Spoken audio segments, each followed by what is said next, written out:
कधी लक्षात आलं आहे का, आपण समस्यापेक्षा विचार जास्त करतो आणि मग तेच विचार आपली शांतता भंग करतात, म्हणजेच आपली मनस्थिती बिघडवतात.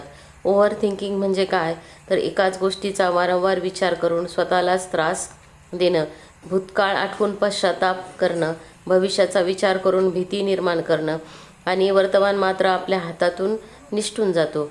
एक साधा नियम लक्षात ठेवा, ज्यावर आपला स्वतःचा कंट्रोल नाही तरी आपण विचार करून काही बदलत नाही. याच्यावरचं सोल्युशन एक आहे की मन शांत ठेवण्यासाठी थोडा वेळ स्वतःसाठी काढा. दीर्घ श्वास घ्या.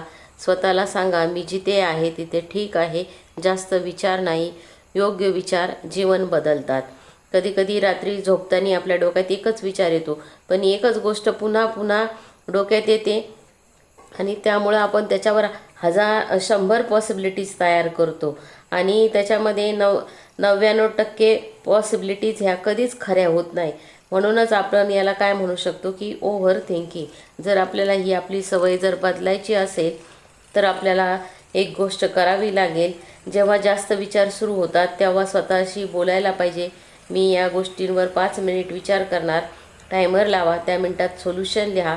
जर सोल्युशन नाही सापडलं तर त्या प्रॉब्लेमला उद्यावर सोडा. मनाला मर्यादा दिली नाही तर ते सतत विचार करत राहतं, पण वेळेची लिमिट दिली की मन शांत होतो. दुसरी टेक्निक जे आहे ते जे आपल्या कंट्रोलमध्ये नाही त्याच्यावर विचार करून काही उपयोग होत नाही. त्यामुळं या गोष्टीमध्ये वेळ